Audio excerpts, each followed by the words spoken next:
Yes, come in. Good afternoon, sir. Good afternoon. बसा. Thank you, sir. नाव सांगा थोडक्यात परिचय करून द्या. सर, मी बुलढाणा जिल्ह्यातल्या चिखली तालुक्यातल्या हरणे गावातून आलो आहे. माझं प्राथमिक शिक्षण गावातच झालेलं आहे आणि माझं 10वीचं शिक्षण शिवाजी हायस्कूल विसोली माझ्या गावाच्या बाजूचं गाव आहे, तिथून झालं आहे. माझं अभियांत्रिकीचं शिक्षण अनुराधा इंजिनिअरिंग कॉलेज चिखली इथून झालं आहे. माझे आईवडील शेतकरी आहेत आणि माझा गाणे ऐकणे हा माझा छंद आहे. इंजिनिअरिंग कुठल्या विषयात झालं? Sir, computer science. ओके. आता गाणे ऐकणे हा छंद आहे तुमचा, येस सर. तर कशा प्रकारची गाणी ऐकता तुम्ही? सर, मी चित्रपटामधले जे बॉलिवूडचे गाणे ते ऐकणं आवडतं सर. कोणतं गाणं ऐकलं तर आवडतं तुम्हाला गाणं? सर, आज सकाळी मी उदित नारायण यांचं गाणं ऐकलं सर. एक कोणतं? घर से निकलते हैं कुछ दूर चलते हैं रस्ते. तुम्ही गीत गातात का ऐकतात फक्त? सर, ऐकतो सर. माझा आवाज एवढा चांगला नाही. बरं, ठीक आहे. आता उदित नारायण यांनी किती चित्रपटात गाणे गायले आतापर्यंत? सर, एक सगळे चित्रपटाचे नक्की सांगता येणार नाही सर.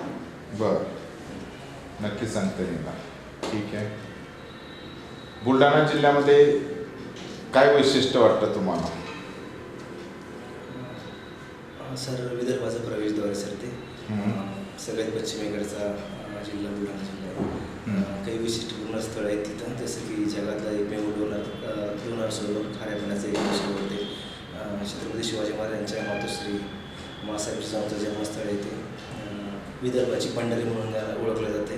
ते संत गजानन महाराजांची इथं समाधी शेगाव हे त्याचं एक महत्त्वाचं ठिकाण आहे. आता मला संत सेना गजानन महाराज, राष्ट्रमाता राजमाता जिजाऊ मासाहेब या दोघं, एक संत आणि एक राष्ट्रमाता राजमाता, यांच्याकडून जे क्वालिटीज त्यांच्याकडे असंख्य आहेत. तुम्हाला प्रशासनात उपयुक्त गुण कोणकोणते घ्या जे म्हणतात? सर, मासाहेब जिजाऊने ज्या प्रकारे महाराजांना शिकवण दिली आणि जो रयतेचा राजा छत्रपती शिवाजी महाराज आहेत त्याच्या खूप साऱ्या क्वालिटीज ते आपल्याला अंगीकृत करता येण्यासारखे आहे.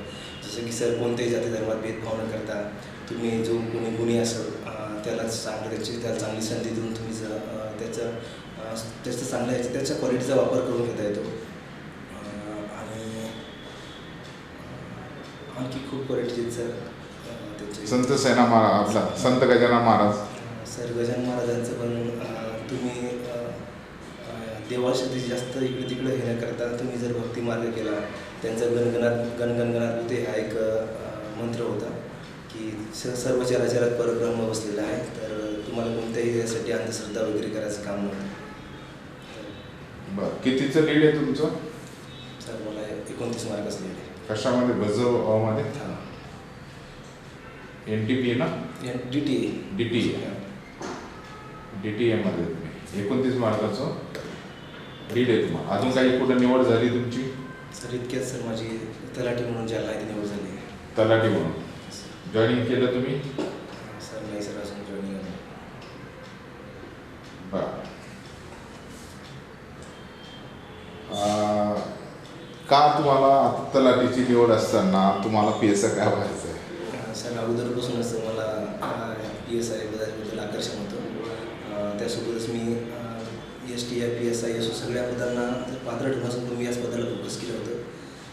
कारण मला वाटतं जास्त ग्रासरूट लेवलवर काम करून लोकांमध्ये राहून काम करणार त्याच्यामुळे डिसिप्लिन डिपार्टमेंट आहे. बरं. सध्या तुमच्या विभागाचे महसूल आयुक्त कोण आहे? वाचलेले सर कोण आता? महसूल मंत्री सांगा. राधाकृष्ण विखे पाटील. राज्य महसूल मंत्री? सर, त्यांचं पण नाव विसरतो सर. ठीक आहे.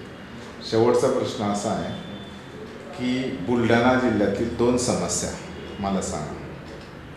सर, एकतर औद्योगिकरणाचा खूप कमी औद्योगिकरण आहे, त्यामुळे लोकांना नोकरीच्या शोधात तिकडं पुणे मुंबई इकडं धावावे लागते. आणि दुसरं म्हटलं तर बहुतांश लोक शेती करतात, त्याच्यामुळं दुष्काळ वगैरे या सगळ्याचा परिणाम त्यांच्या जीवनमानात पडतो. ठीक आहे. Best luck. Thank you sir.